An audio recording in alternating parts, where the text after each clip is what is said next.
idea of practicing is very personal, and I've gotten to this conclusion of like, well, I'm interested in how Jeff practices, Tom practices. If I was a fly on the wall in like 10 great saxophone players' studios, like, what do they do? What do they practice? Because it's not the same, right? And it's a fascinating thing in itself. Actually, if you're going to go to jazz school or any music school, I think there should be a year-long course in practicing. They don't ever teach that. It's the most important thing, actually, how to practice. But how to practice depends on you, what you know that you need to practice, right? So that's self-awareness and like what is it that I can't do? That can be the guiding force, because you have to realize what you need to practice. If I give you this, and this to practice, and Tom gives you this, and whatever, and you go, okay, I'm going to practice because somebody else told me, that may be helpful. But how I learned is just playing along with music, first of all.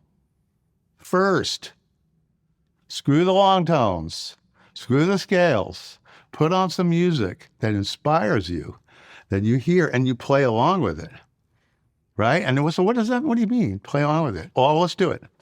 Okay, so you guys, Tom. Yeah. So playing along with music is about training your ear, because if you're going to improvise, you have to have a direct connection between your ear and your fingers, right? That's relative pitch, right? You have to have instantaneous relative pitch. That means you hear a sound, you hear a tonality, you hear a melody. You have to kind of relate to it and know where that is. So how do you gain that? So there's no way to teach that except play along with music. So I tell people this because it's absolutely true. I was my sister was long gone. I was in the house all along with my parents, and they were fighting all the time. And the TV was at the kitchen table. A little portable TV. It was on all the time. It was like a family member back when I was a kid. Sad to say, but it was just on. And all the shows at that time, there were jazz writers. There was all the sitcoms, and there's music on the TV. They know, of course, it played along with the stereo and records and stuff. But the TV, I would just sit there with my clarinet or my saxophone, my alto sax or something, and just sort of like find those melodies. Where are those notes? What's going on? So.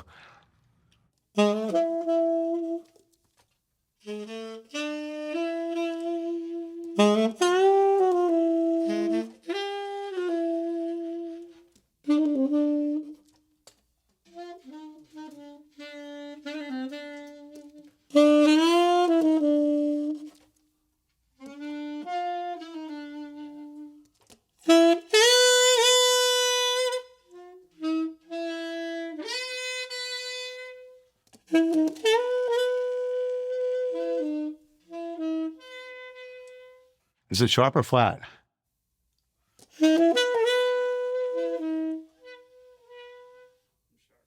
Okay, good.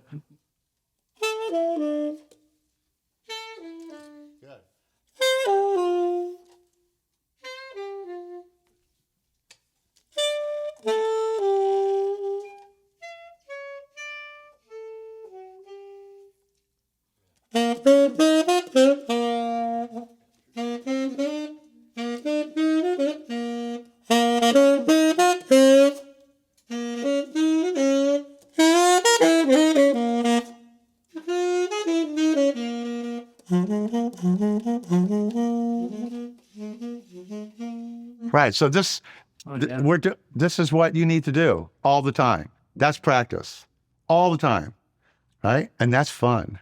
That's the whole idea of why we're doing this, right? Is like you hear something that you like, And you go, oh, what is that? You're asking, oh, I'm going to play that.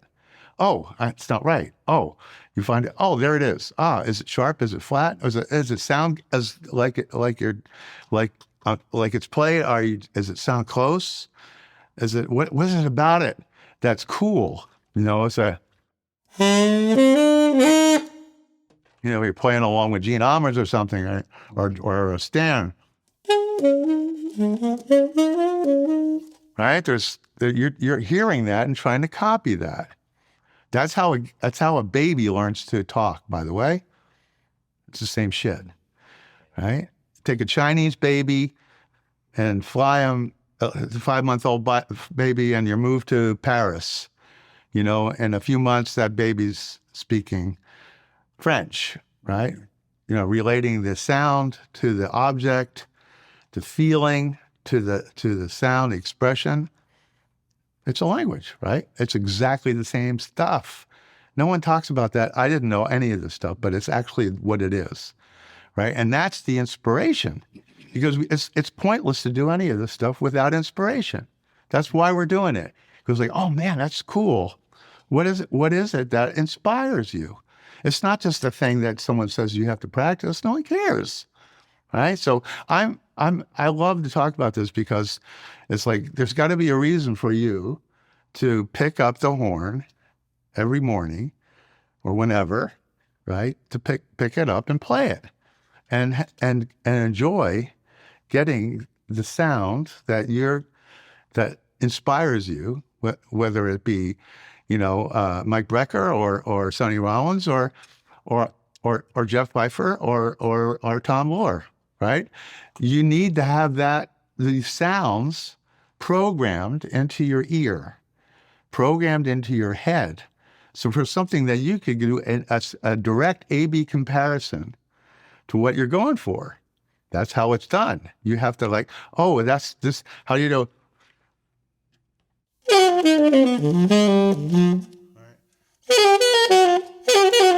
If you heard Bird, right? Say you're playing along and you hear that, right? That's an ism. That's a throwaway. It's a jazz ism, right? Right? Yeah, you could get a book that maybe has that in it and say, okay, I'm gonna practice this week. No, it doesn't work that way. It's a thing that that's cool, right? I'm talking about this that's happening, in milliseconds. Right? Oh, that's cool. What is that? Right? And you might be playing along and you heard that, and then you latch on to that thing, that maybe that ism, right? Now you can break it down in any way you want to do it, because that's the thing that drives us all nuts. I want to learn that little ism, right? But what is it? Wait. Yeah, what is it?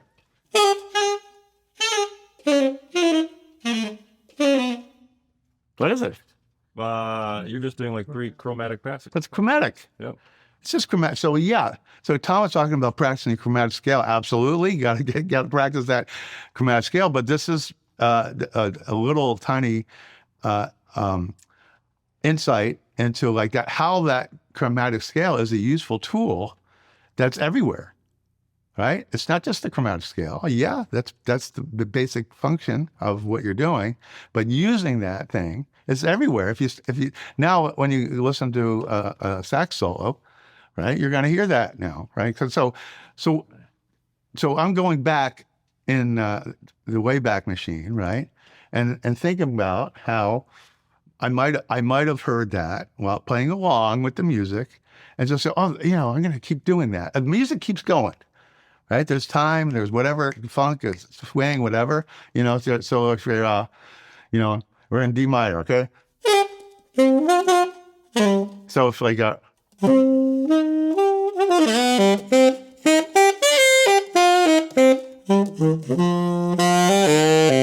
so that's D minor. Say it's softly, right?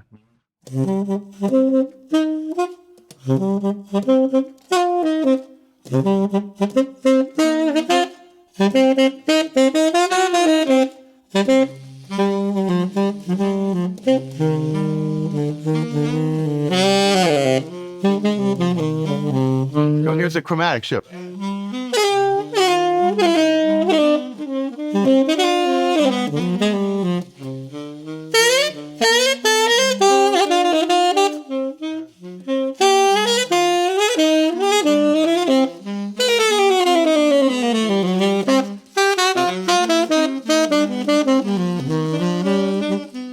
So that was basically the first date of Softly, right? And so therein lies the fun part, right? So here's a tune that we all play.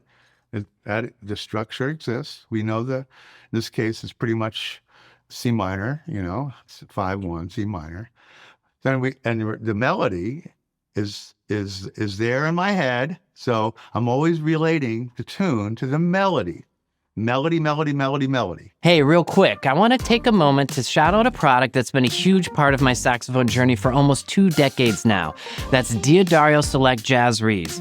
I've been playing on these reeds for years because they're reliable, consistent, and they give me the confidence to deliver whether I'm on stage, in the studio, or deep into one of those practice sessions. The Jazz Select unfiled reeds are in a class of their own. There's something about how they vibrate freely across the full range of the horn, from the low notes to the altissimo, that lets my sound come through with brilliance and clarity. You've probably heard me say this before, we don't really play the saxophone, we play the reed. And for me, Jazz Select is the only reed I trust to make the music that I like the way I hear it in my head. If you haven't checked them out already, give them a shot. Your sound will thank you. Everything comes from the melody. Everything, right? So if you got...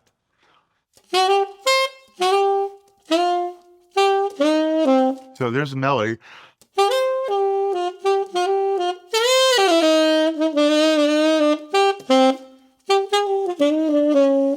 So you got...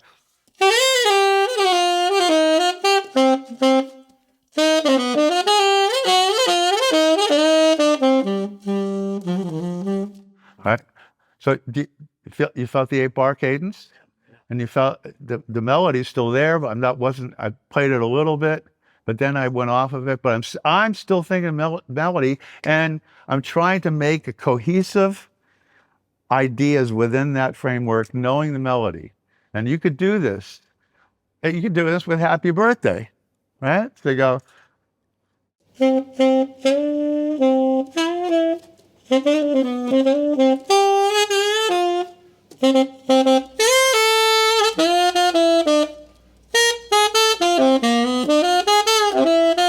So everybody knows Happy Birthday. I always use it because, for obvious reasons, right? But if you recycle a tune that you know in your head, and Tom was saying about, well, you have it in your head. Pick tunes that you know in your head that you can sing. Maybe your mom used to sing when you were a baby, or church hymns or whatever. There's 50 tunes in your head at any given moment, if not 100, right? So you access those tunes and play them just as if you're in front of people. You practice doing that. So what if I came up with something that everyone knows? Oh yeah.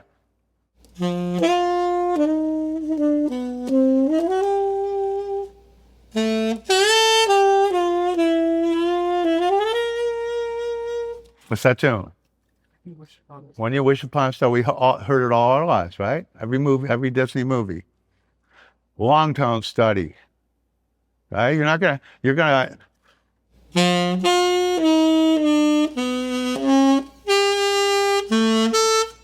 Okay, that's unacceptable, right? That does not sound good, right? You've heard that, and you know that, so, but through a melody, then you could practice it as a long tone. And so like when Tom was, that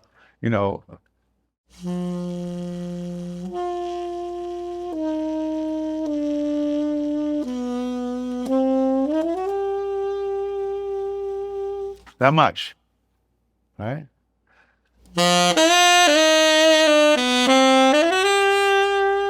So if you hit a note, it's a... So I just played that intentionally, terribly. But when you're practicing a melody, it's really easy to know it doesn't sound good. If you're just playing like long tones, kind of without a reference, nothing wrong with it. But when you're playing a melody, it's really great because you can kind of tell it's not right, right? And then you got to go. Then you got to go.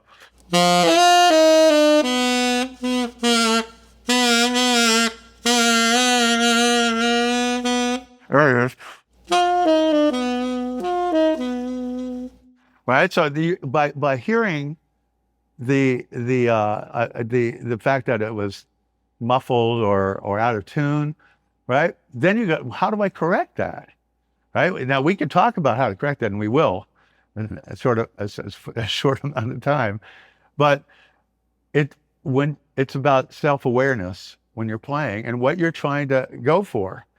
Right, so it's like this A B, right? You're playing along with Stan Getz, you're playing along with Sonny Stitt, you know, whoever it is, you are trying to use that as a reference to model what they're doing, so you can get just like it, as close as you can get.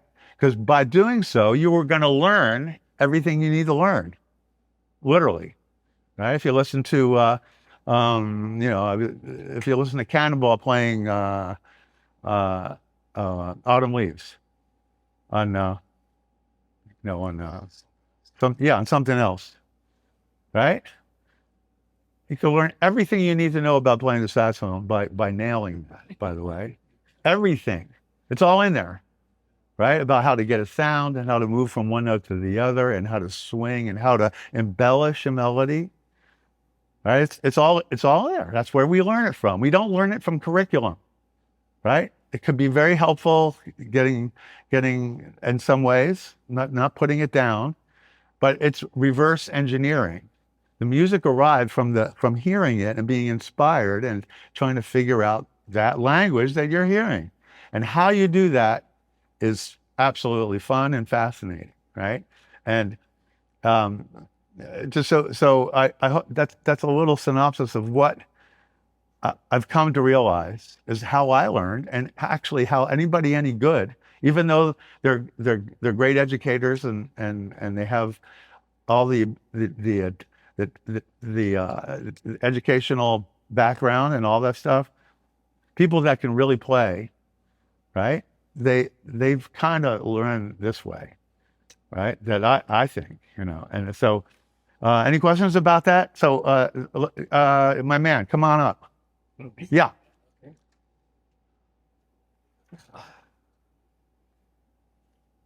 Okay. Thank you, Tom. Don't put your horn away. So, I don't know what we're gonna do. All right. Okay. So just close your eyes. All right.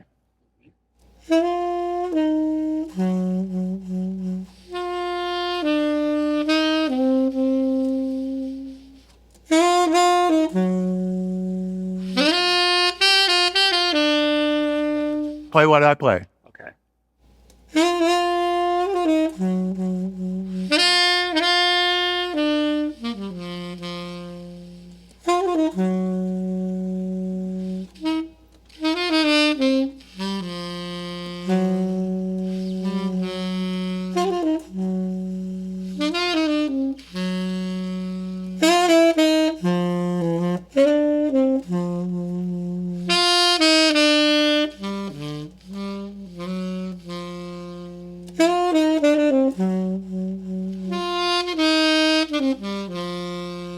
Good. So, all right. So this is hard. This is not fun because you're on the spot here. All right. Very good. So what I'm trying to do is to get you out of your head. Yeah. Of like, oh, I'm gonna suck. Oh, I don't know what I'm doing. I'm gonna. There's a lot. This process that we all have, by the way, even me and even Michael Brecker and it's your internal process of is very based on how you think about yourself and what you're trying to do. This is something no one talks about, very little, because it's not shared. Because we're all fearful of sucking, right? And which is a good thing because that fear makes us want to practice and get better. But you have to suck. It's essential for you to suck. And, and because by doing so, right, so what you just did is an example of the process of listening to music and hearing the sound and then trying to replicate that, right? And failing at it. Oh, no, it's like, so you're teaching yourself about this idea of relative pitch. We have to have relative pitch. You can't just play stuff without hearing it. And we're jazz musicians, right? We're improvisers. We're making new melodies. We're not just playing stuff we practiced. We practice so we have the tools be able to improvise any melodies. And these are complicated melodies or simple melodies. It's all melodies, right? So the idea of doing this is about making mistakes. You can try to find tracks. Now with a couple of clicks of a mouse, you could find tracks that are slower and easier. You could play along with. Don't just play along with jazz.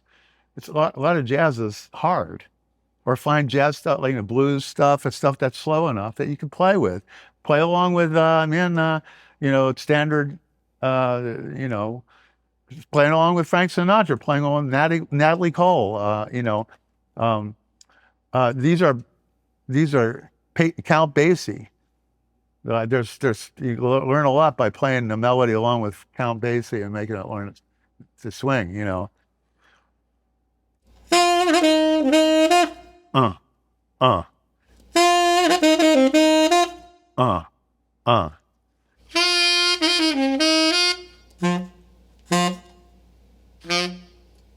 You play that lick.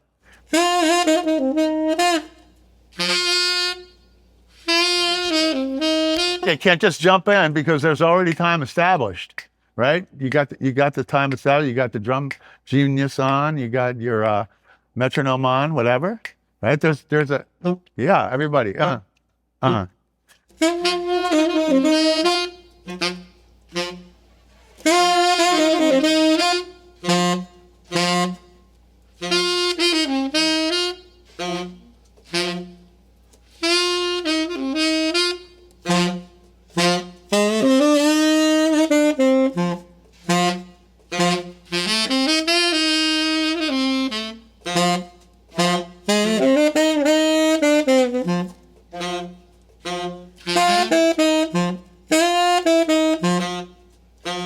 Da da da da.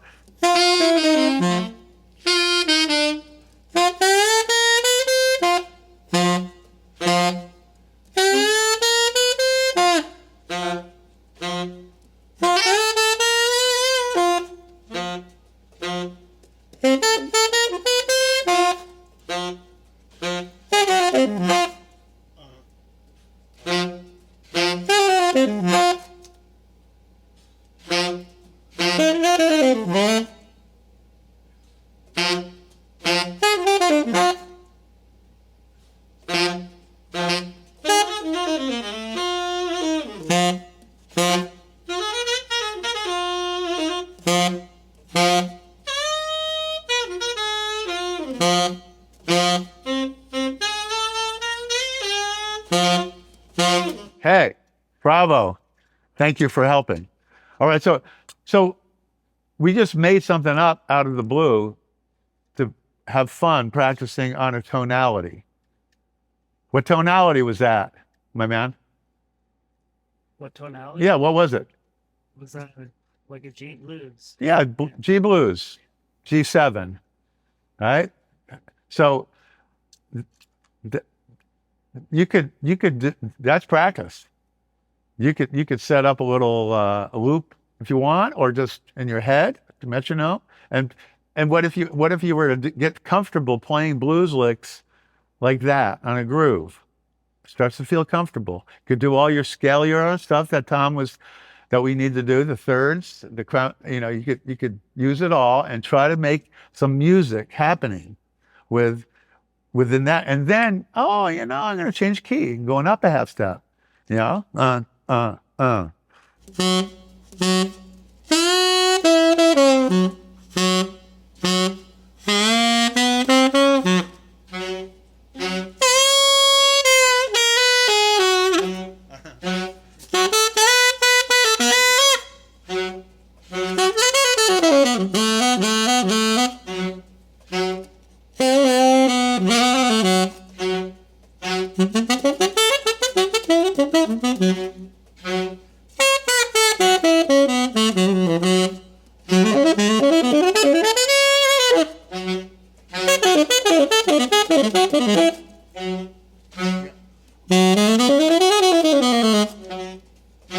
So then all of a sudden it's like, oh, that's harder.